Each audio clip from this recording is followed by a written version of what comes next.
Merhabalar, hoş geldiniz. Son zamanların trend olan pullu hırka çalışmasını yapacağız bugün. Yetişkinler için S beden uyumlu olacak hırkamız. Hırkamızın hemen santim ölçülerini vereyim. Omuzdan etek ucuna kadar uzunluğu 49-50 santim. Genişliği 49 santim. Kol uzunluğu da 45-46 santim oldu. Şimdi tekrar hırkamı örmüş olsam biraz daha boyunu uzun çalışırdım. Sizler örgünüzü örerken buna göre ilerlersiniz. Benimle beraber bu ölçüler size uyuyorsa aynı sayılarda örüp videomuzda devam edelim. Daha büyük örmek isteyen arkadaşlarım da sayılarını ona göre ayarlayıp hırkalarını şimdi örmeye başlayabilirler. Kullandığım ip inceliklerine de dikkat ederek hırkanızı başlayabilirsiniz. Çünkü kullandığınız malzemeye göre, elinizin sıkılığına ve şiş numarasına göre hırkanızın ebatları değişebilir biliyorsunuz. Kullanacağım ipim Alize Angora Gold serisinden olacak. 500 küsür metre uzunluğunda bir hayli ince bir ip. 3 tane kullanacağız. Pullu ipten de 5 tane kullanacağız. Pullu ipimin de metre uzunluğu 200 metre uzunluğunda şu markada bir pullu ip çalışacağım. Sizler istediğiniz tabii ki iple çalışabilirsiniz ama hırkanızın büyüklüğünün de değişeceğini ona göre hesaplayarak başlarsınız. Daha büyük çalışmak isteyen arkadaşlarım da aynı sayılarda yapıp benimle beraber iplerini biraz daha kalın tercih ettiğinde hırkaları da büyük olacaktır. Başlarsınız. Hırkamızı önce arka parçasını yapacağız. Sonra ön parçalarını tamamlayacağız. Omuzları diktikten sonra kollardan ilmek çıkarıp kol çalışmasını yapacağız. Yakadan ilmek alıp lastik çalışması yine ön patlar için de sonradan ilmek alıp pat çalışmasını yapıyoruz. Şuralarda detaylarımız var. Cep kapağı gibi görüntü olsun istedim. 8 tane de düğme ile hırkamızı tamamladık. Örgülerle örüp ilerleyeceğiz. Zaten yine örmesi kolay bir çalışma. Hemen hırkamızı yapmaya başlayalım.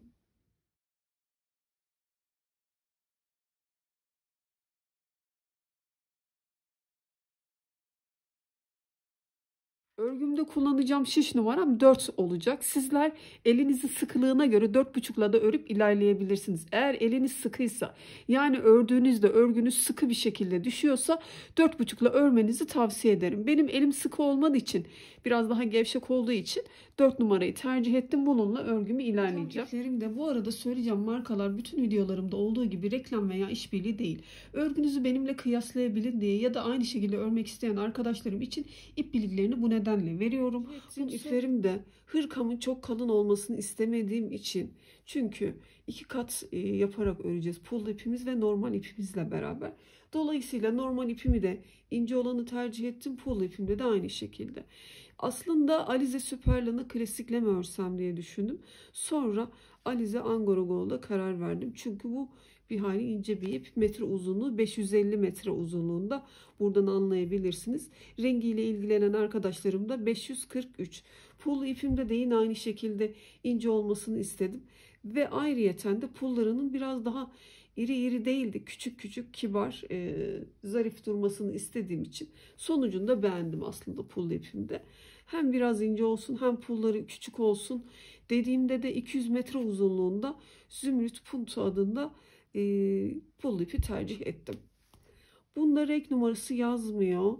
Zaten kullanacağınız ipe en uygun kombinleyeceğiniz pul ipi tercih edersiniz. O şekilde örgünüze başlarsınız. Dolayısıyla örgümdeki lastik çalışmamı da 2 kat iple öreceğim. Kullanacağım ana renk iplerimden birer tanesini alacağım. Şöyle tek ip olarak kabul edip bu şekilde lastik çalışmamı yapacağım.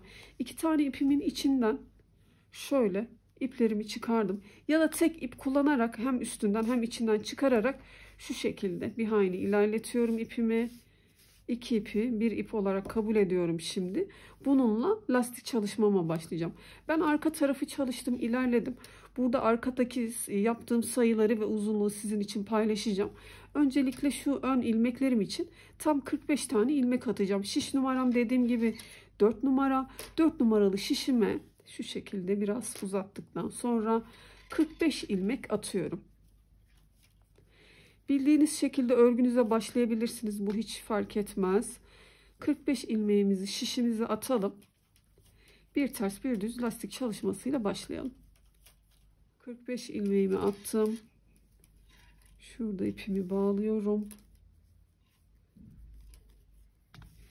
2 kat olarak yaptığım ipimi şimdi örgümde bir ters bir düz olarak çalışıyorum.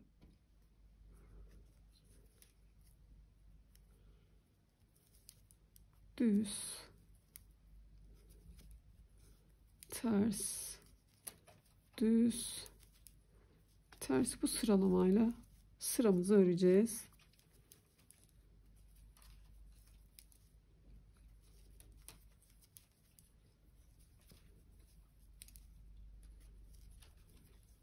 Sıramı tamamladım. Örgümü çeviriyorum. Örgümün diğer yüzünde de düzlerin üzerine düz, terslerin üzerine ters olarak çalışıyorum. Şimdi örgümün ön yüzündeki bu sıram düz görünüyor. Düz, tersin üzerine ters, düz, ters.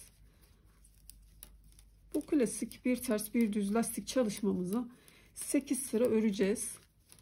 Sonra pul ipimizi bağlayacağız. Şu ipimizin tek katını koparacağım. Pul ipimi bağlayıp düz örgülerle devam edeceğim. Şimdi lastik çalışmamız yeterli uzunluğa gelene kadar örelim. Beraber yine devam edelim. Şöyle gördüğünüz gibi düzlerin üstüne düz, terslerin üstüne ters olacak şekilde ön yüzden arka yüzden 8 sıra öreceğiz. Evet, lastik çalışmamı tamamladım. Şöyle ters sıralarımı saydığımda 1, 2, 3, 4, 5, 6, 7, 8 sıra çalışmış oldum. Ben çok uzun bir lastik çalışması yapmayacağım. Sizler tercihinize göre 2 sıra daha örebilirsiniz. Şimdi ben 8 sıraya tamamladım. Buradaki ipimden bir tanesini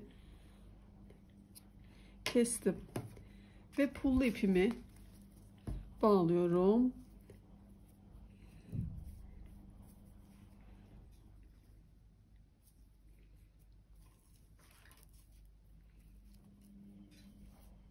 Bu aşamadan sonra yine 2 kat, ancak biri pullu ip birisi normal ipimle olacak şekilde. Şimdi örgümün burası, şuraya baktığımda ters yüzü şu düzgün tarafta, örgümün ön yüzü arka yüzünde olduğum için bütün ilmekleri burada ters olarak öreceğim.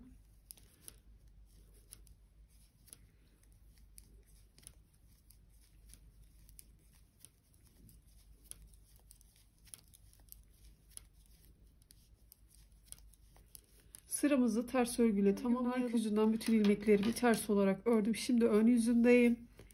Burada da bütün ilmeklerimi düz olarak öreceğim.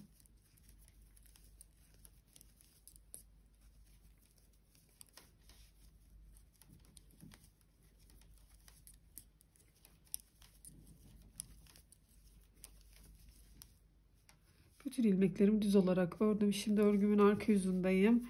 Burada da bütün ilmekleri ters olarak öreceğim. Ön yüzden düz, arka yüzden ters olarak olmadığı için biz örgümüzü örüp ilerleyelim. Bir miktar ördükten sonra ön taraf için cep çalışması yapacağım. Şu şekilde ortaya çıkmaya başladı örgümdeki düz örgülerim ve arka yüzdeki ters örgülerim. Dediğim gibi birkaç sıra örelim. Sonrasında yine cep çalışması için beraber devam edelim. Sıralarımı tamamladım. Ön yüzden düz, arka yüzden ters olarak. Lastik çalışmamdan yukarı doğru şuradaki ters sıralarımı saydığımda şurada 1, 2, 3, 4 diye tam 29 sıra çalışmış olduk. Burası benim hırkamın sağ ön tarafı olacak. Üzerime giydiğimde sağ ön tarafı çalışmış oluyoruz. Şuradan ilmek toplayacağız. Burası bizim ön pat çalışmamız olacak. Şurası da yan dikişimiz olacak. Bunun için bu aşamadan sonra ben cep detayı yapmak istiyorum hırkamda. Sizler istiyorsanız bu detayı yapmayabilirsiniz. Örgünüze ön yüzden düz, arka yüzden ters olarak yaka oyuntusuna kadar örüp ilerleyebilirsiniz. Ya da benim gibi çalışmak isteyen arkadaşlarım. Şimdi ön sağ taraf için şu şekilde çalışacağız. Bizim toplamda 45 ilmeğimiz var biliyorsunuz.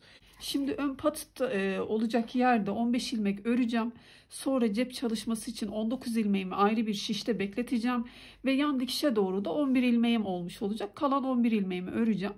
Bu cep detayı için şimdi örerken örgümüzün başında 15 ilmek düz olarak örelim. Bu arada şişte bekleteceğiz ilmekleri de isterseniz şöyle varsa elinizde ilmek tutucuda bekletebilirsiniz. Ya da küçük bir misinalı şişe aktaracağım ben. Elinizde varsa misinalı şişe aktarabilirsiniz. Ya da ayrı bir şişte bekletebilirsiniz. Ya da yün iğnesiyle toplayıp bir ip de bekletebilirsiniz. Nasıl rahat edersiniz? Malzemenize göre hareket edersiniz. Şimdi 15 ilmeğimi örüyorum.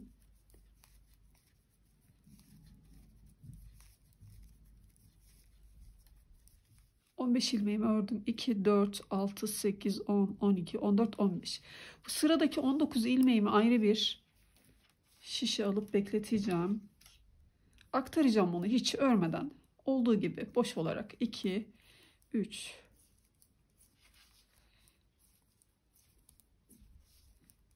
ilmekleri olduğu gibi örmeden şişime aktardım. Kenarda da 2, 4, 6, 8, 10, 11 ilmeğim kaldı. Nasıl böylece bekleyecek. Şunu çıkarayım, masaya çarpıp ses yapmasın. Topladım. Şişe aldığım ilmeklerimin hemen arkasındaki şu ters sıralarım var ya, belli oluyor.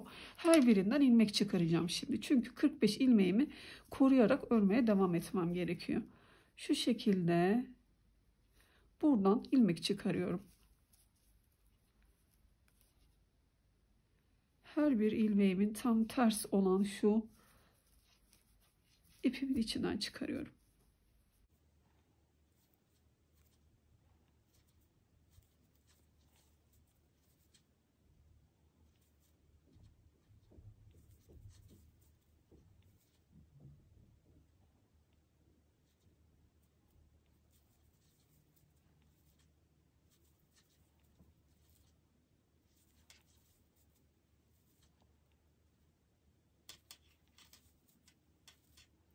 Şişte beklettiğim ilmek sayısı kadar hemen zaten aynı ilmeklerimin arkasındaki ters sıralarımdan ilmeklerimi topladım.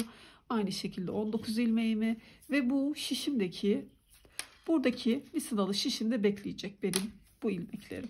Ben örgüme normal yine ön yüzden düz, arka yüzden ters olarak devam ediyorum. Kenardaki 11 ilmeğimi örüyorum.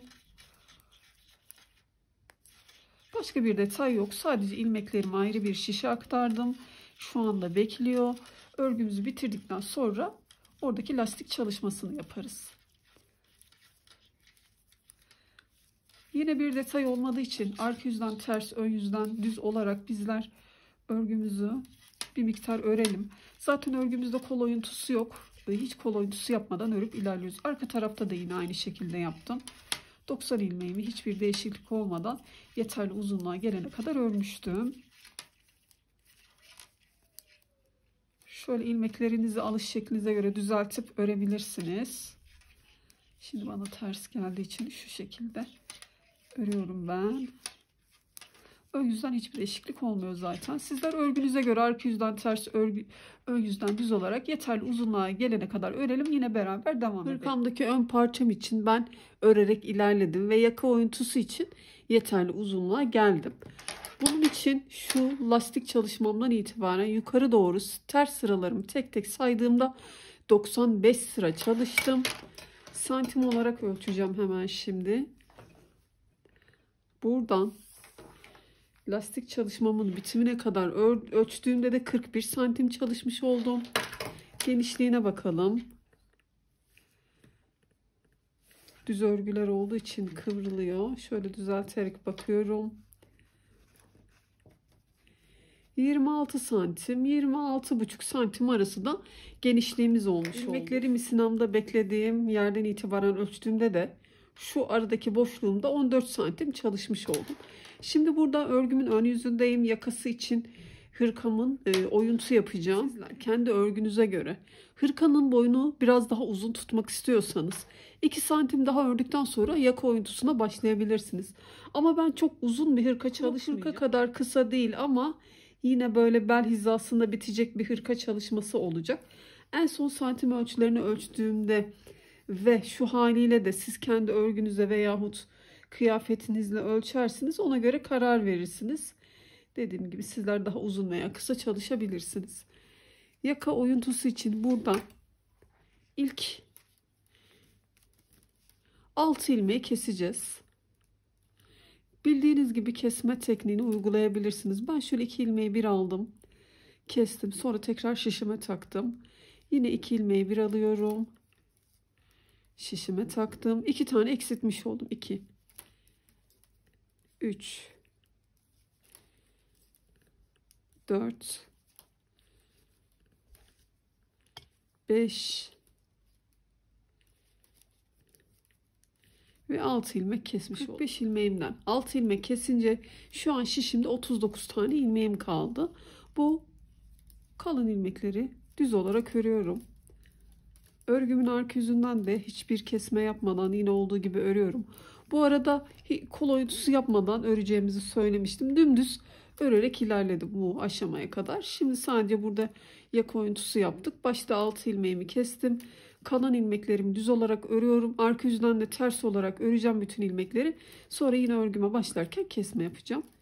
İlerleyelim.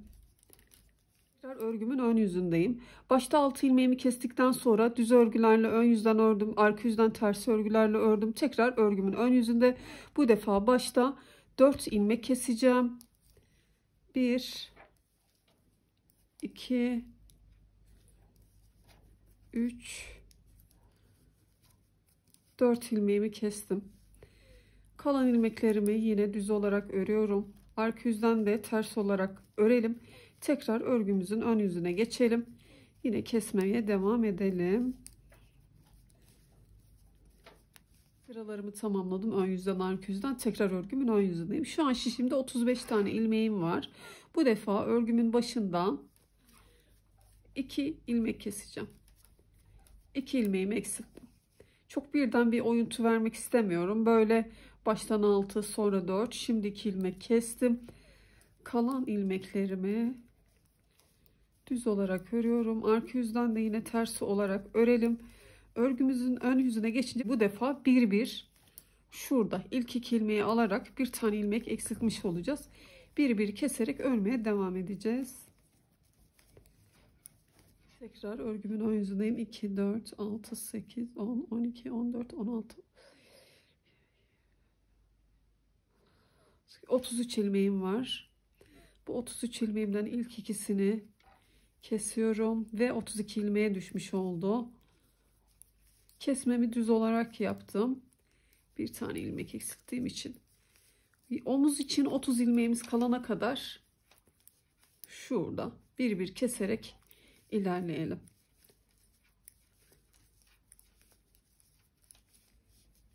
Ön yüzden sıramı tamamladım. Arka yüzden ters örgülerle ilerledim. Şöyle çevirdiğimde başta 2 ilmeği bir alıp kesiyorum.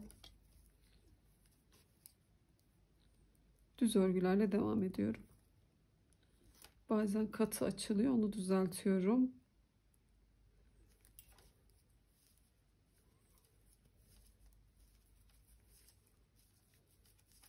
Sıralarımı tamamladım. Tekrar örgümün ön yüzündeyim. Ben son defa kesme yapacağım ve 30 ilmekle omzumu tamamlayacağım.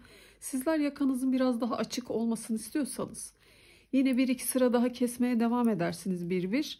Omuzu 28, 27, 26 olarak da tamamlayabilirsiniz. Bu şekilde yakanızı biraz daha oymuş olursunuz. Benim için bu kadar yeterli.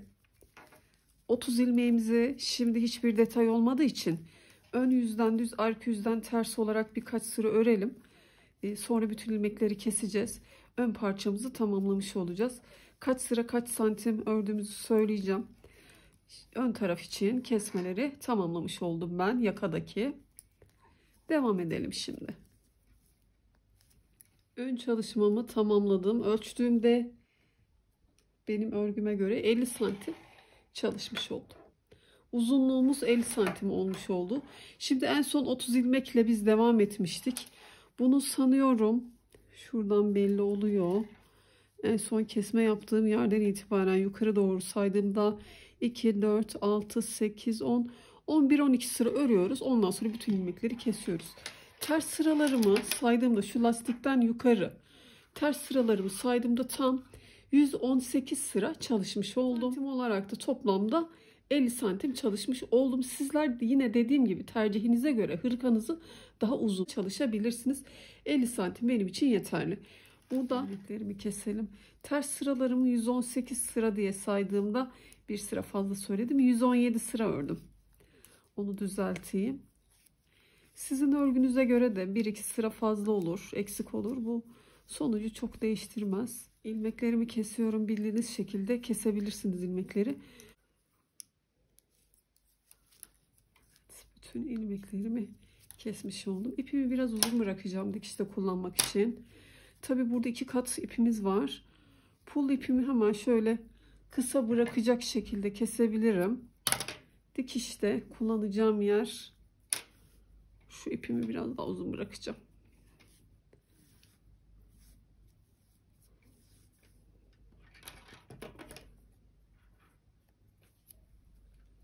Şu şekilde tamamlamış olduk. Bu aşamada bu bekleyen ilmeklerimizi örelim. Ondan sonra diğer ön parçamızı yapalım. Pul ipimiz olmadan yine ipimizin kendi kahverengi olan ipimizi 2 kat haline getirdim. Şöyle birazcık da ilerleterek, uzatarak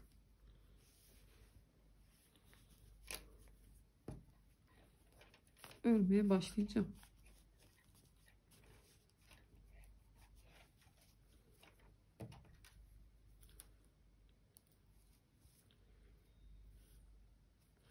İlk ilmeğim ters olsun.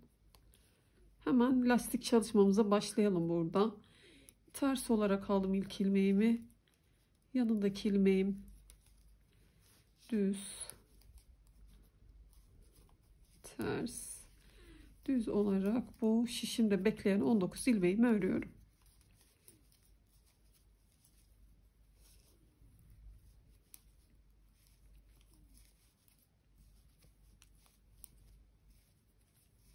Sizlerin neyde bekletiyorsanız şişe aktarırsınız bu aşamada. Ondan sonra örmeye başlarsınız. Evet, sıramı tamamladım. Bir ters bir düz olarak örgümü çeviriyorum. Burada da ilmekleri gördüğüm gibi ters. Şöyle bu ilmeğim düz olmuş. Ön yüzde ters ördüm ilmeğim. Arka yüzde düz olarak denk geliyor biliyorsunuz. Burada da her sırayı göstermeme gerek yok tabi. Kaç sıra öreceğimi söyleyeceğim. Birkaç sıra örelim. Ondan sonra bütün ilmekleri keseceğiz. Bu kadar basit. Buradaki detayımızda şuradaki ipime düğüm atacağım.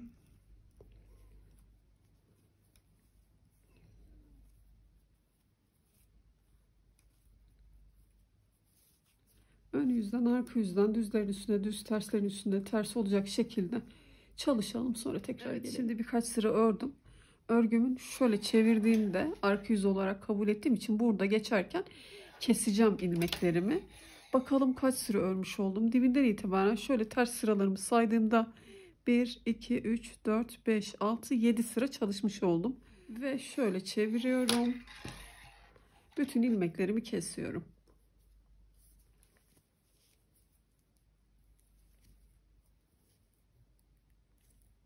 Çok da sıkmadan keselim, burayı kasmasın.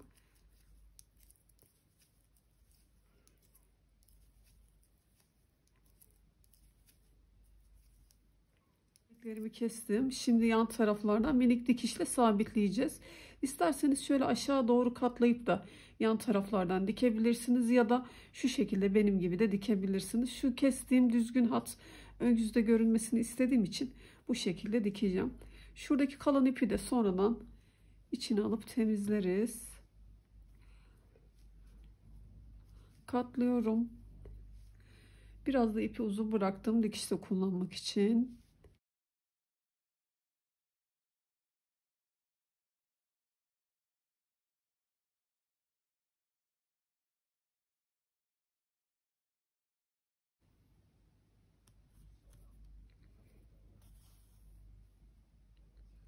Çok sıkmadan birkaç dikişle buradan sonra diğer taraftan dikelim. Hemen diğer ön çalışmamıza başlayalım. Orayı da tamamlayalım.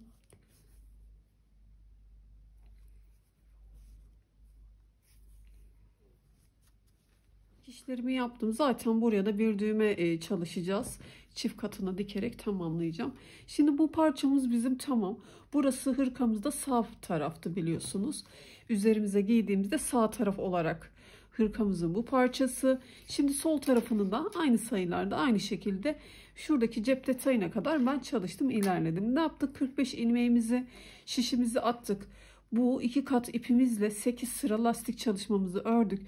Sonra pullu ipimizi bağladık ve ters sıralarımı saydığımda da 29 sıraya tamamladım. Şimdi burada şişte bekleyecek ilmeklerimi ayarlayacağım.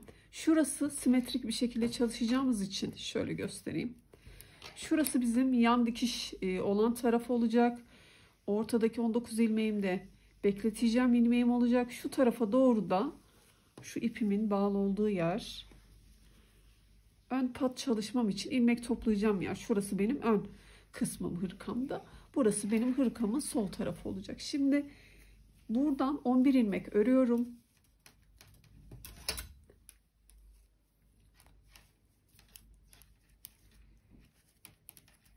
2, 3, 4,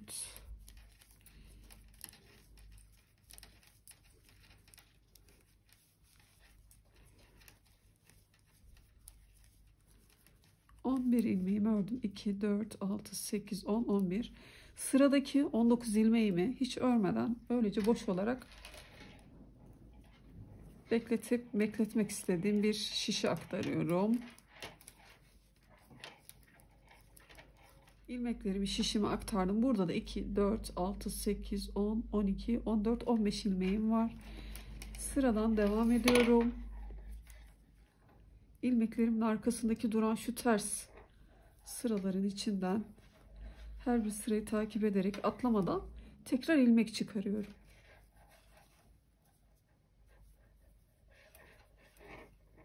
Aynı diğer tarafta çalıştığımız gibi bir değişiklik yok aslında.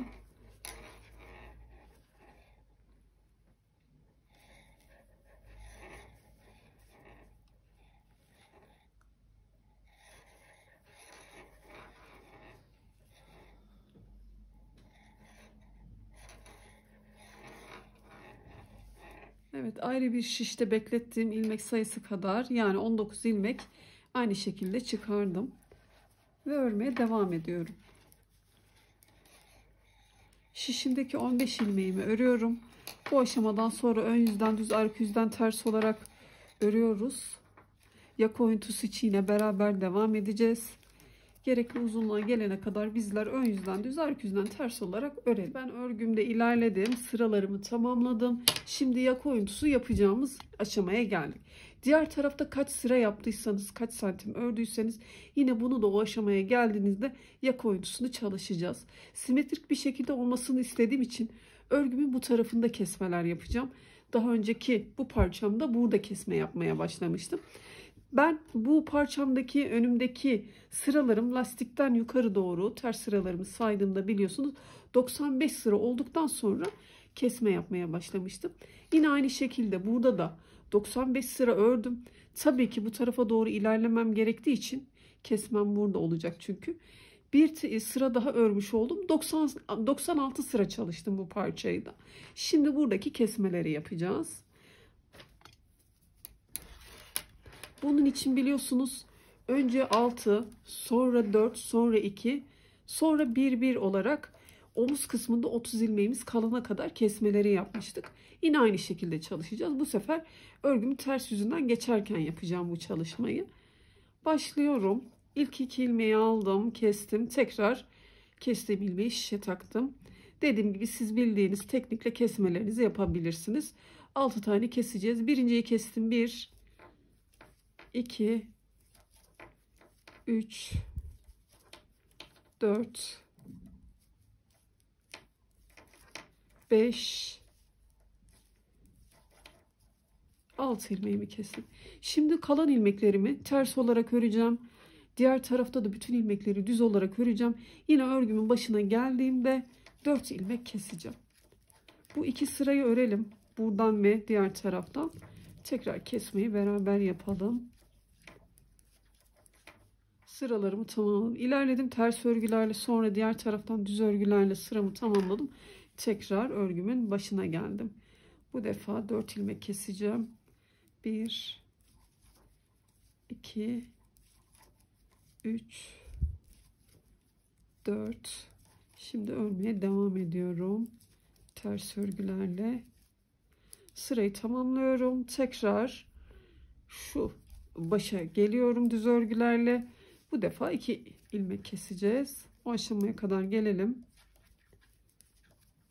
Yine sıralarımı tamamladım. Tekrar keseceğim yere geldim. 1, 2 ilmek kestim.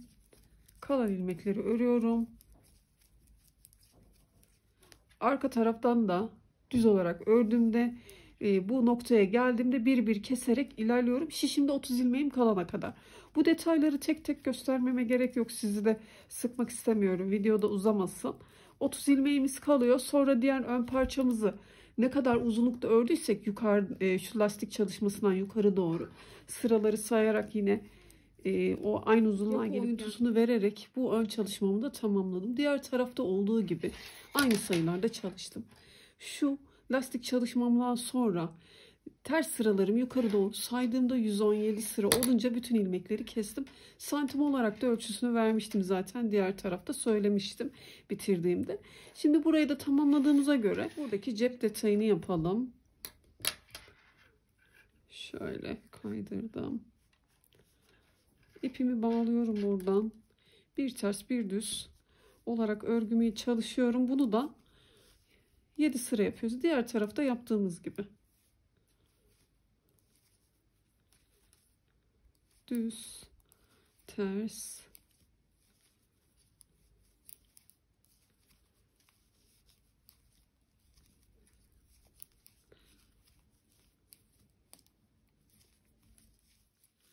buradaki minik lastik çalışmamızı da tamamlayalım. Bütün ilmekleri keselim. Ve bu 19 ilmekten bahsediyorum. Yan taraftaki o minik dikişleri de tamamlayalım. Omuz dikişlerini yaptıktan sonra hırkamızın yakasından ilmek toplayıp yaka çalışmasını yapacağız. O aşamaya kadar bizler ilerleyelim.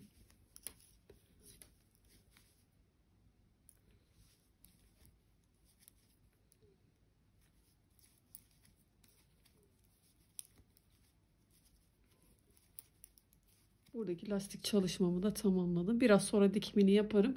Şimdi sizinle beraber omuzları dikelim. Bunun için arka parçayı da ben daha önce örmüştüm.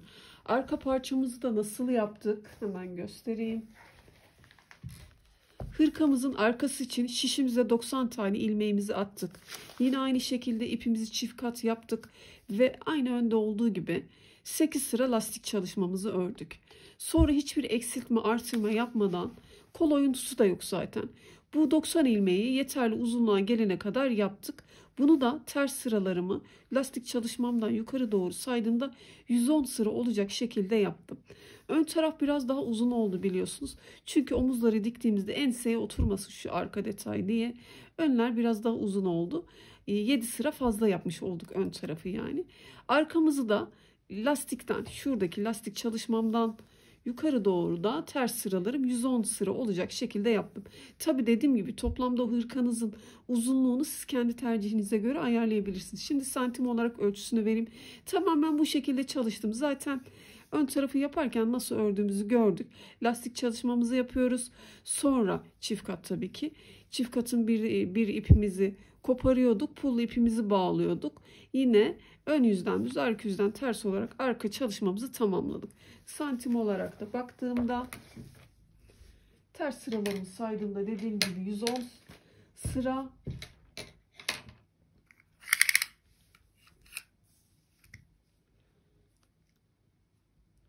Şuradan ölçüyorum. 49,5 santim, 49 santim arası yapmış oldum şöyle. Arkayı da tamamladık diyelim. Ön parçaları şu şekilde, kameramı biraz uzaklaştırayım.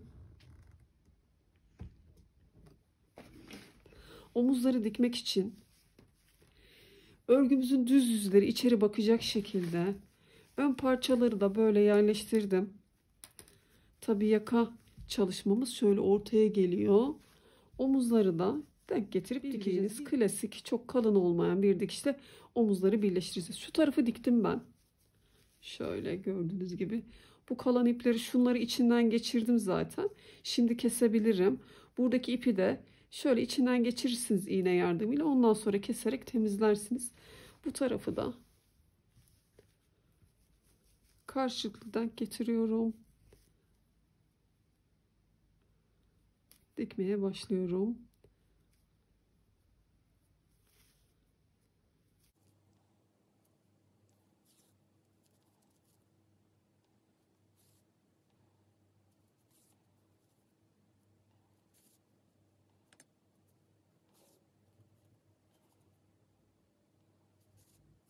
Omuz dikişlerimi yaptım. Yaptıktan sonra örgümü çeviriyorum düz yüzünü. Şimdi yaka çevresinden ilmek toplayıp yakasındaki lastik çalışmamızı yapacağız. Bu haliyle omuz dikişleri de tam olunca yakamın tam uç kısmından giriyorum. Tabi yine pul ipimiz olmadan ipimizin kendi kahverengi ipimizle çift kat olacak şekilde lastiğimizi çalışacağız. En uç kısımdan girdim. İlmek toplamaya başlıyorum. Sıralarımı takip ediyorum. Toplayacağımız ilmekler yakamız için çok seyrek olmasın ya da çok gevşek olmasın. Buna dikkat ederek ilmekleri topladığımızda bir ters bir düz lastik çalışmamıza başlamış olacağız.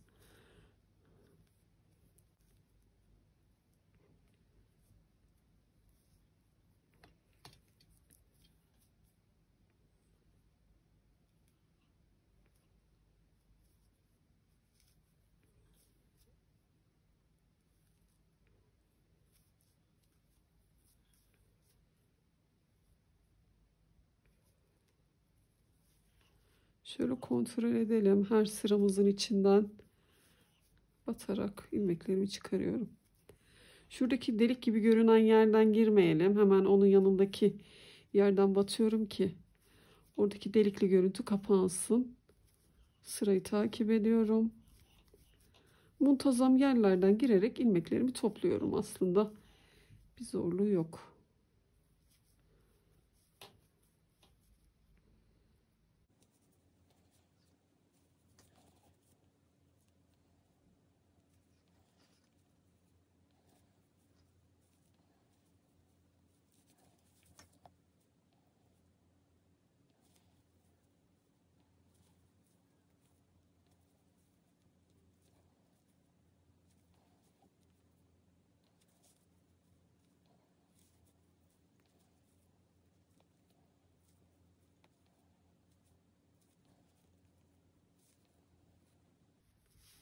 Kesme yaparak ilerlediğim yeri tamamladım. Şimdi şöyle 30 ilmeğimi dümdüz olarak ördüğüm yer var. Oraya geldim. Burada da her bir sıranın içinden alıyorum.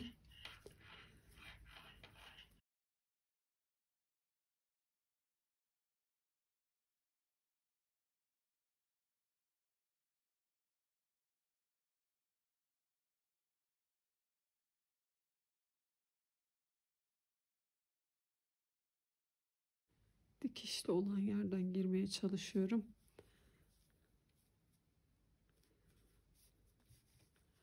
Şimdi omuz kısmına kadar ilmek topladım. Kaç tane ilmek topladıysak diğer tarafta da aynı sayıda toplamaya dikkat edelim ki daha muntazam bir görüntü olsun. Yine buradan uç kısımdan omuzdaki dikişe kadar. Arkada zaten şu gördüğümüz her bir sıranın içinden batarak ilmeklerimizi çıkaralım.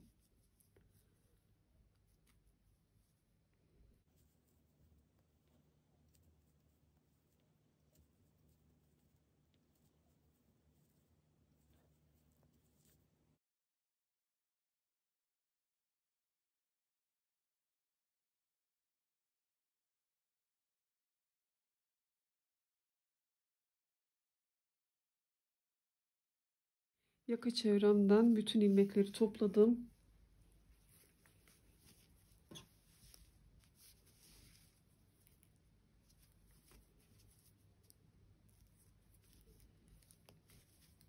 Bir ters bir düz lastik çalışmama başlıyorum. Hiçbir detay yok bu topladığım ilmeği eksiltme artırma yapmadan yeterli uzunluğa gelene kadar örelim. Kaç sıra ördüğümü söyleyeceğim tabi. Bütün ilmekleri de keselim. Sonra tekrar beraber devam edelim. Örgümde yaka çalışmamı tamamladım. Bütün ilmekleri kestim. Topladığım ilmekleri bir ters bir düz lastik çalışmasıyla klasik ördüm. Ters sıralarımı saydığımda 1, 2, 3, 4, 5, 6, 7, 8 sıra ördüm ve sonra bütün ilmekleri kestim. Örgümün başındaki ilmeğim ters, yanındaki ilmeğim düz olarak denk geldi. Diğer tarafta da aynı şekilde olmasını istediğim için tek sayıyla yaka çalışmamı tamamladım. Ben yaka çevremden şöyle tekrar düzenledim. Ön taraftan 32, diğer taraftan da aynı şekilde 32. Arka enseden 29 ilmek toplayarak toplamda 93 ilmekle yaka çalışmamı tamamladım.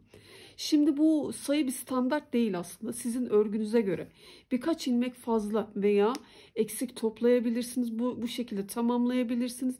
Örgünüze göre hareket edersiniz. Sonuç olarak örüp tamamladıktan sonra çok kasan toplayan bir lastik çalışması da olmasın ya da çok marullu bir görüntü de olmasın.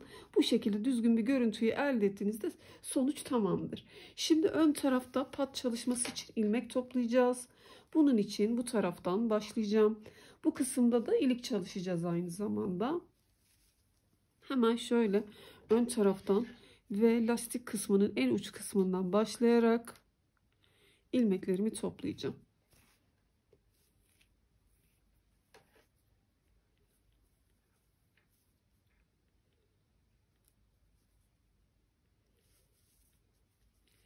Şimdi şöyle bir hat var. Kocaman kocaman görünen ilmekler var ya. Onun her birinin içinden batarak toplarsak seyrek bir lastik toplama şekli olacak. O yüzden şu büyük duran her boşluğun içinden ve aradaki bir boşluktan çıkararak ilmekleri toplayalım. Şimdi ben 2 tane çıkardım ve aradaki iki boşluğun arasındaki herhangi bir noktadan girdim. İlmeğimi çıkardım. Yine şu büyük boşluk, ikinci büyük boşluk ve bu iki boşluğun arasındaki şuradan girerek ilmek çıkardım. Birinci büyük boşluk, ikinci büyük boşluk, yine aradaki noktadan girerek ilmeğimi çıkarıyorum.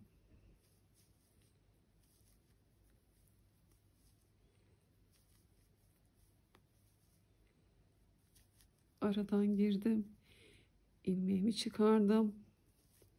Bu sıralamayla devam ediyorum.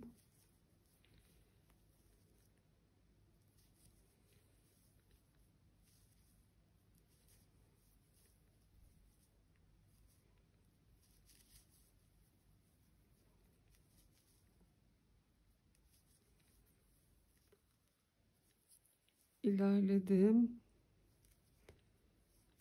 Bu yakamdaki sonradan ördüğüm detaydan da yine ilmek toplayarak tamamlayacağım.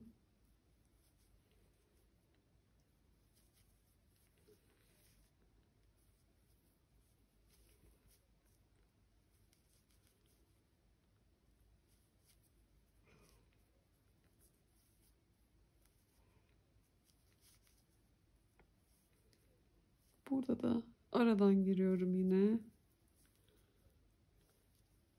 Sonra sırayı takip ediyorum.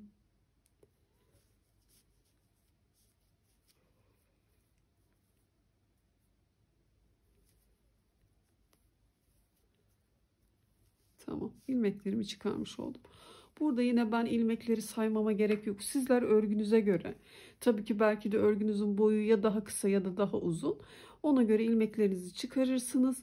Toplayacağınız ilmekler yine sonrasında çok marullu bir görüntü olmayacak ya da kasmayan bir görüntü sağlayana kadar. Topladığım ilmekleri ters düz olarak örüyorum. Burada ilik çalışacağız. Birkaç sıra örelim, sonra yine iliğimizi beraber çalışalım.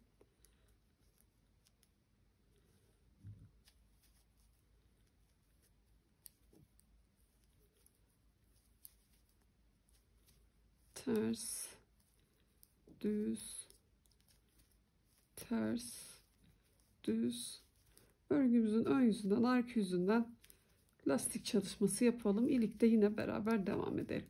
Ön tarafta topladığım ilmekleri birkaç sıra ördüm. Şimdi ilik çalışacağız. Bunun için şöyle düz sıralarımı saydığımda 1, 2, 3, ters sıralarımda yine aynı şekilde 1, 2, 3 sıra olmuş oldu. Örgümün ön yüzünden geçerken ilik çalışacağım.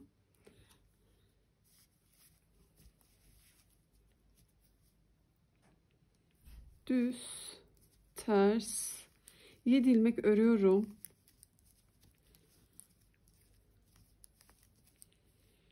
2, 4, 6,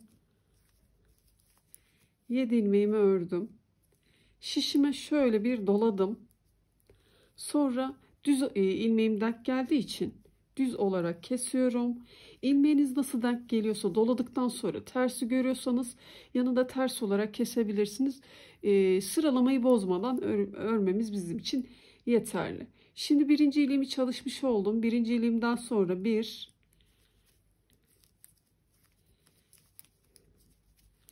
4, 5, 6,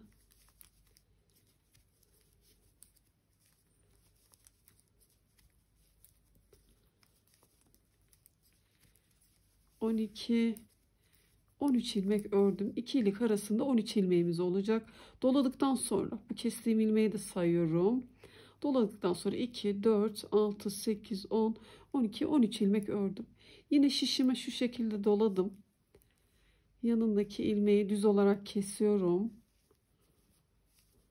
Çünkü yanındaki ilmeğim ters. Bu şekilde de 13 ilmek örüyorum. Doladıktan sonra 2, 3, 4, 5, 6,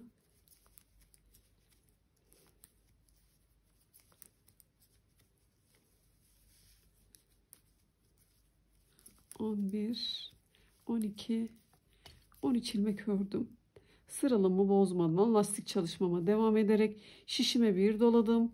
Yanındaki 2 ilmeği bir alıp kesiyorum. Örmeye devam ediyorum. Bu ilmeği de sayıyorum. Kestiğim ilmeği 1, 2,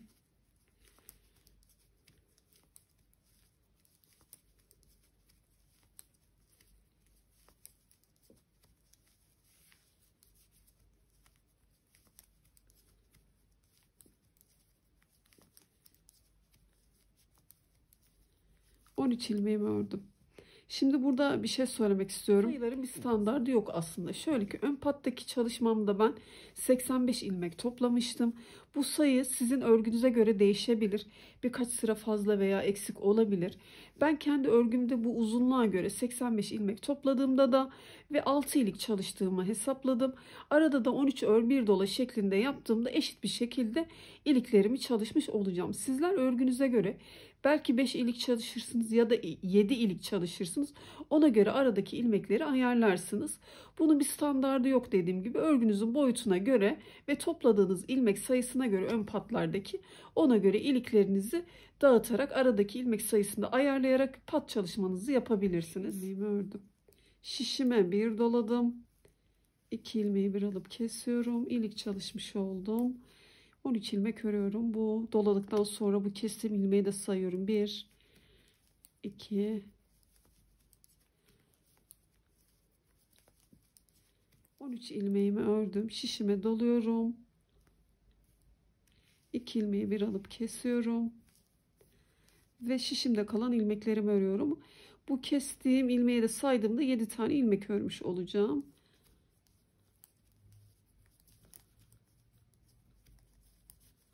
Ve artık yine örgümüzün ön yüzünden, arka yüzünden düzleri düz, tersleri ters olarak öreceğiz. Örgümü çevirdim. Şu gördüğüm düz sıramın üzerine düz, ters, düz, ters, ters ve doladığım ilmeğim düz olarak denk geliyor. Bunu da aynı bu şekilde delik olacak şekilde düz ördüm. Yanındaki ilmeğim ters, sıralamamı bozmadan bu şekilde örüyorum. Doladığım ilmeklerim örgümün arka yüzünde ters olarak denk geliyor. Pardon, düz olarak denk geliyor. Bu şekilde lastik çalışmamız yeterli uzunluğa gelene kadar örelim. Sonra yine bütün ilmekleri keselim. Diğer taraftan ilmek toplayıp buradaki lastik çalışmamızı yapalım. Pat çalışmasını yani. Şimdi devam edelim. Artık nasıl olsa ilikleri çalıştık. Başka bir detay yok. Evet, iliklerimi açtıktan sonra yine sıralarıma devam ettim. Sonra bütün ilmekleri kestim, kapattım. Toplamda da pat çalışmamdaki sıramı saydığımda Düz sıralarımdan da sayabilirim. Ters sıralarımdan da belli oluyor. Düzlerden baktığımızda 1, 2, 3, 4, 5, 6, 7, 8 sıra çalışmış oldum. Şöyle ters sıralardan da 1, 2, 3, 4, 5, 6, 7, 8 sıra ördüğümde sonra arka yüzden geçerken bütün ilmekleri kestim. Sizler kendi örgünüze göre bir sıra veya eksik yine hani ilmek alış şeklimiz bazı arkadaşlarla farklı olabiliyor. Eksik veya fazla olması sonucu değiştirmez. Aynı şekilde ben burada ne kadar ilmek topladıysam diğer tarafta da pat çalışmamda da aynı sayıda ilmek toplayacağım ki orantılı bir görüntü olsun. 85 toplamıştım. Sizler de kendi örgünüze göre kaç ilmek topladıysanız burada aynı şekilde buradan da toplayacağız. Burada da zaten ilik çalışmayacağız. Öylece bir ters bir düz örgüyle 8 sıra buradaki uzunluk kadar genişlik kadar 8 sıra öreceğiz. Sonra ilmekleri keseceğiz. Şu yakamın en uç kısmından başlıyorum.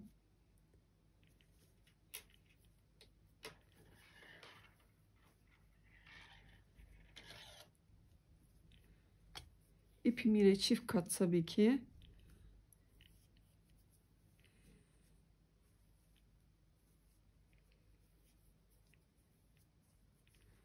Boşluklardan girerek ilmeklerimi topluyorum. Şuradaki aradan gireceğim. Yine iki boşluk ve iki boşluğun arasındaki yerden girerek ilmeklerimizi toplayalım.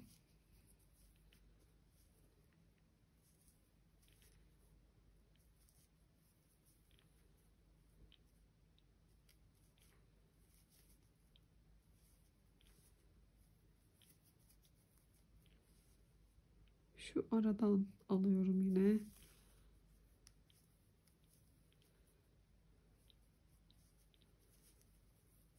Büyük boşluk, ikinci büyük boşluk ve yanındaki aradan giriyorum. Tekrar ilmek çıkarıyorum. Sıramı takip ediyorum. Etek ucundaki lastik çalışmasının en uç kısmına kadar ilmeklerimizi toplayalım. Lastik çalışmamıza geçelim. İlmeklerimi topladım ve ters düz olarak örmeye başladım bile. Buraları zaten artık göstermeme gerek yok. Anladığınızı düşünüyorum. Buradaki pat çalışmamızı da tamamlayalım. Sonra kol için ilmek toplayıp kollarımızı öreceğiz. Önce tabii pat çalışmamızı yapalım. Sıralarımı tamamladım. Bütün ilmeklerimi kestim. Keserken de çok sık kesmeyelim ki şöyle kasma yapmasın. Biraz daha esnek olmasına dikkat edelim. Bu aşamada artık kol çalışmalarımızı öreceğiz. Kol için de nasıl yapacağız? Şöyle örgümün iç yüzüne baktığımda lastikten yukarı doğru şu ters sıralarımı saydığımda 60 sıra saydım ve işaretimi taktım. Diğer taraftan hemen ön parçadan da lastikten yukarı doğru 60 sıramı saydım ve işaretimi taktım. Bu iki işaretimin arasından ilmek toplayacağım. İşaretimi aldım. Tam buradan kamerama sığıyor mu? Evet, bu şekilde bu ortadan ilmeklerimi toplayacağım. Örgümün ön yüzünü çevirdim. İşaretimi aldığım yerden başlıyorum ilmeklerimi toplamaya.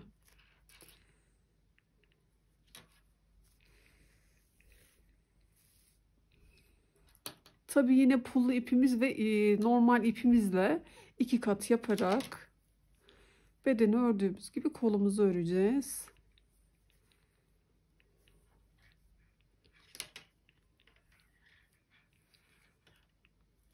Burada her bir sıramı takip ediyorum. Şöyle iki boşluk bir aradan girmiştim ön patları çalışırken. Burada öyle yapmama gerek yok. İlmek sayım şuradaki boşluğa baktığımızda gayet yeterli olacak kol genişliği için. Sıramı takip ediyorum.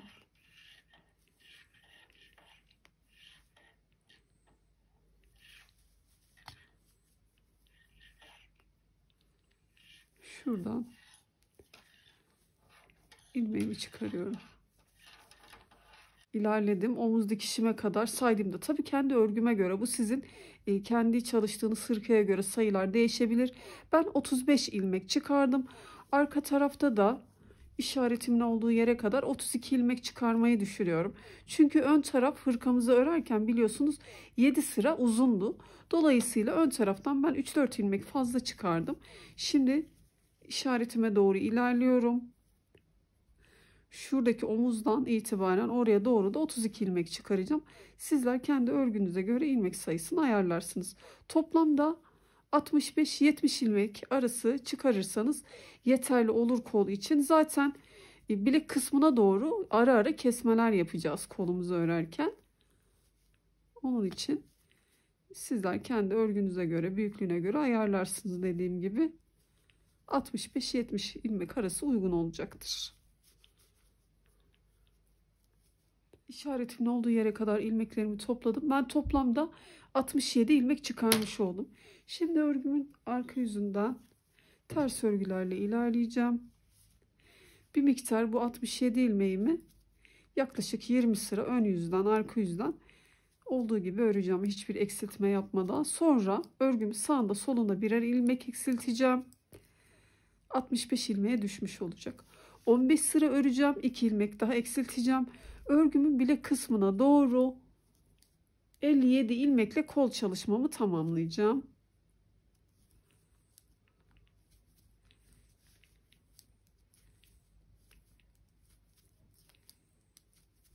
Örgümün arka yüzünden bütün ilmekleri ters olarak örüyorum.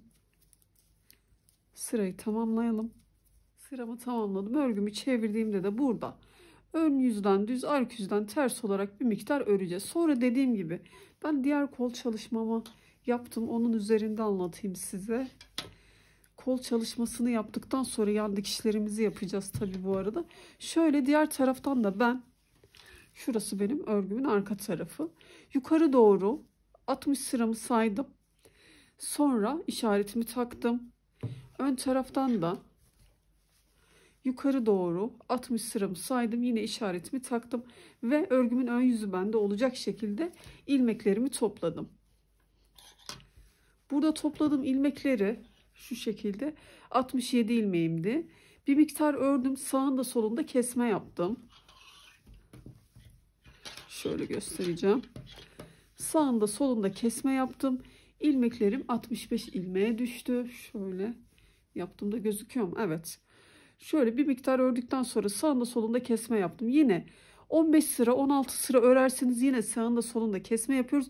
Örgümüzün başındaki ilk 2 ilmeği ve örgümüzün sonundaki ilk 2 ilmeği kesiyoruz. Bir zorluğu yok zaten. Yine bir miktar örüyoruz. Tekrar kesmeler yapıyoruz. Bunu bu taraftan 5, diğer taraftan 5 ilmek olmak üzere 10 ilmek eksiltiyoruz. Kolumuzdaki topladığımız 67 ilmeği 57 ilmeğe düşürüyoruz bu noktaya gelene kadar. Sonra yine kolumuz yeterli uzunluğa gelene kadar örüyoruz. Burada ben ters sıralarımı saydığımda lastik çalışmama kadar şuradan ilmek topladığım yerden itibaren lastik çalışmama başladığım yere kadar 107 sıra örmüş oldum. Santim olarak tabi ölçüsünü hemen vereyim size.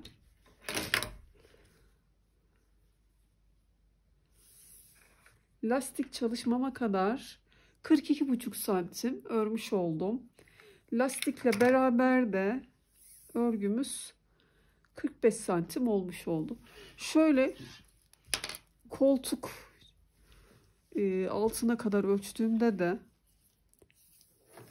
29-30 santim uzunluğunda da bu koltuk altından itibaren etek ucunu ölçtüğümde bu ölçüyü elde ediyoruz. Buradaki kol çalışmamızı ön yüzden düz, arka yüzden ters olarak bir miktar örelim. Yine kesmeleri ben yaklaşık 20-22 sıra ördüm. Şuradaki ters sıralarım saydığımda bu sıraların da aslında çok bir önemi yok. Şimdi şişimde 2 tane ilmeğim kaldı. Bu 2 ilmeği bir alıp kesiyorum. Bir tane eksiltmiş oldum. Örgümü çeviriyorum. Ön yüzden düz örgülerle ilerleyeceğim. Yine örgümün sonundaki 2 ilmeği bir alıp keseceğim ve ikinci eksiltmemi yapmış olacağım. Bu şekilde eksilte eksilte kolumuzu 57 ilmeğe düşüreceğiz. Burada şu kol evinin de santim olarak ölçüsünü vermek istiyorum. Soran arkadaşlarım oluyor çünkü videoyu çalıştığımda. Şöyle katlıyorum. Omuz dikişimden şu ilmek topladığım yere kadar bakalım. 20 santim Kol evimin genişliği. Zaten burayı ölçmüştük. Çalışmamı yeterli uzunluğa gelene kadar ördüm. Sıralarımı tamamladım. Aynı zamanda kesmelerimi de yaptım. 67 ilmeğimiz vardı. Ben 12 ilmek eksilttim. 55 ilmeğe düşürdüm. 57 ilmeğe düşürelim demiştim ama 55 ilmek ideal oldu. Ve 40 santim arasında kolunuzu çalışabilirsiniz. Şöyle tekrar izah edeyim. Biz 67 ilmek toplamıştık ve 22 sıra örmüştük. Sağından solundan bir ilmek eksiltmiştik. Yine arada 15-16 ilmek örersiniz. Sağında solunda birer ilmek eksiltirsiniz. Bu şekilde örerek devam ettiğinizde 6 ilmek bir tarafta, 6 ilmek bir tarafta, toplamda 12 ilmek eksiltmiş oluyoruz ve kol ağzına doğru 55 ilmeğe düşürmüş oluyoruz. Bu eksiltmeleri siz kendi tercihinize göre de ayarlayabilirsiniz. Bu oran benim için yeterli oldu. Çok dar bir kol çalışması olmuyor zaten. Genişliği gayet ideal oldu. 12 ilmek eksilttik. Şimdi bilekteki lastik çalışmasını yapacağız. Yine kesme yapacağım lastik çalışmasında. Örgümün ön yüzünde, tabi bu pullu ipimle artık işim bitti. Bunu kesiyorum. Diğer ipimi bağlıyorum tekrar. Hem lastik kurulumunu yapalım hem de lastiği örerken bir ters bir düz. Yine ben 10 ilmek daha eksilteceğim. Ve 45 ilmeğe düşüreceğim. Kol çalışmamı. Lastik kurulumunu yaparken terslerimin içinde daha düzgün düşmesini istediğim için 10 ilmek daha eksilteceğim ve kol lastiğini 45 ilmekle tamamlayacağız. Aynı sırada keseceğim ilmekleri. 10 ilmek birden eksilteceğim. Şimdi baştaki ilmeği örmeden aldım. Yanındaki düz. Hemen burada 2 ilmeği bir alıp aynı zamanda da ters olarak örüyorum. Eksiltmiş oldum. Ve burada lastik kurulumuna bir ters düz olarak yapıyoruz dediğim gibi. Şimdi düz, ters, düz. Tekrar bir tane daha keselim. İkinci eksiltmemi yapmış oldum. Aradaki ördüklerimin bir önemi yok. Kesmelerin arasındaki ördüğüm ilmeklerden bahsediyorum. Düz ördüm, ters, düz. Tamamen göz kararı olacak şekilde 10 ilmek eksiltmemiz bizim için yeterli. Yine burada ters ilmeğimi örerken 2 ilmeği bir alıp kestim. Üçüncü kesmemi yapmış oldum. Düz, ters, düz. Yine burada kesmemi yapıyorum. Dördüncü eksiltme, düz, ters. Beşinci eksiltmemi yapıyorum. Hem bir ters bir düz örelim hem de ara ara kesme yapalım. 10 ilmek eksiltelim. Lastik çalışmamız 45 ilmeğe düşsün. 10 ilmek eksilttim. Şu an şişimde 45 tane ilmeğim var. Bu arada dediğim gibi kol uzunluğu 42 santim benim çalıştığım. Tabi bu sizin örgünüze göre 1-2 santim kısa veya uzun olur, hiç fark etmez. Uzun da olmasın çünkü kol uzunluğumuz iyi olacak. 40 santim bir civarında çalışabilirsiniz. Ters sıralarımla şöyle ilmekleri topladığım yerden itibaren diğer kol çalışmamda göstermiştim. Lastik çalışmasına kadar 107 sıra örmüş oldum. Sizler de yine 107 sıra arası bu ters sıraları çalışabilirsiniz.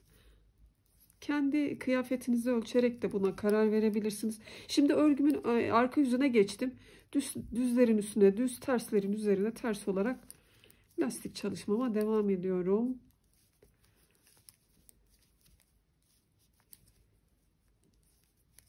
Düz, yanındaki ilmeğim ters.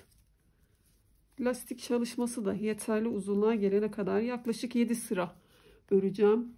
Lastik çalışmamı tamamladım. 7 sıra ördüm. Bütün ilmeklerimi de kestim. Şimdi yan dikişlerimizi yapalım. Yan ve kol altı dikişimi.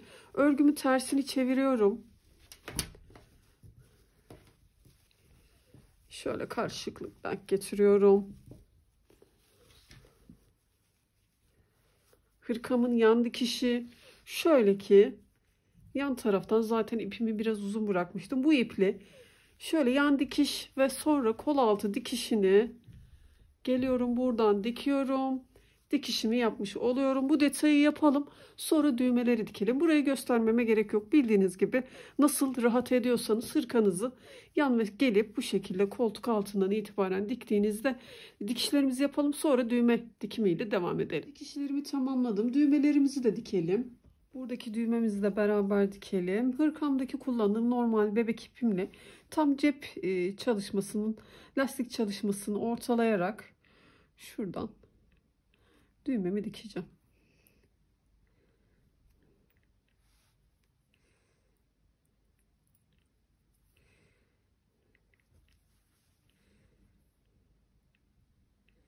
Çift kat olacak şekilde dikiyorum.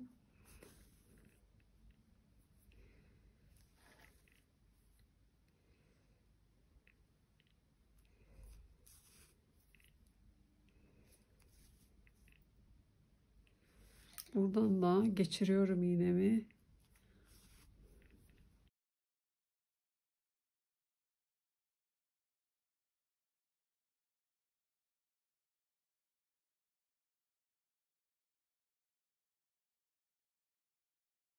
Bu haliyle hırkamızı tamamlamış olduk. Giyilmiş olarak da görsel ekleyeceğim birkaç tane. Ben tekrar hırkamı çalışmış olsam 2 santim daha uzun yapardım. Hırkamın çok uzun olmasını istemedim ama biraz sarkma payını da hesapladım. Yine de ben 2 santim uzun yapardım hırkamı. Onun dışında ölçüleri S beden için uyumlu oldu bence. Hemen santim ölçülerini vereyim. Omuzdan etek ucuna kadar uzunluğu, boy uzunluğu 49-50 santim arası oldu. Genişliği 49 santim. Kol uzunluğu şu ilmek topladığımız yerden itibaren kol ucuna kadar 45-46 santim. Şuradaki kol evi genişliği 20 santim şuraya kadar. Oradan koltuk altından etek ucuna kadar da 29 santim oldu. Daha büyük yapmak isteyen arkadaşlarım da bizler hırkamıza arkasına 90 ilmek atarak başlamıştık. Daha büyük yapmak isteyen arkadaşlarım 100 ilmek atarak yapabilirler. Tabi uzunluğunu da 20 sıra vesaire kendi tercihinize göre daha uzun yapacaksınız. Önlerde arkanın yarısı olacak şekilde 50 ilmek atarak ön kısmını da tamamlarsınız. Koldan alacağınız ilmek de aynı olabilir. 67 ilmek almıştık. Sizler 70 ilmek de alabilirsiniz. Uzunluğunu da yine aynı şekilde tercihinize göre yaparsınız. Bu uzunluk bizim için iyi oldu. Aynı uzunlukta yapabilirsiniz. Ama kesmeleri 55 değil de 57 ilmekle bitirirsiniz. Sonra lastik çalışmasını yaparsınız. Hırkanızı küçültmek istediğinizde de yine aynı şekilde 90 değil de 85-80 yaparsınız. Bu önleri de bu arkanın yarısı kadar yaparsınız. Boyunu biraz daha kısa tutarsınız. Kolları da aynı şekilde. Bu küçük matematikle hırkanızı büyütüp küçültebilirsiniz. Zaten örmesi kolay ve zevkli bir çalışmaydı. Elimden geldiğince tüm detaylarıyla anlatmaya çalıştım. Umarım sizin için de faydalı bir video olmuştur. Abone olursanız eğer zaten diğer çalışmalarımdan da haberdar olursunuz. Abonelikler ücretsiz biliyorsunuz. Daha farklı çalışmalarda görüşmek üzere. Videomu buraya kadar izlediğiniz için teşekkür ederim. Hoşça kalın.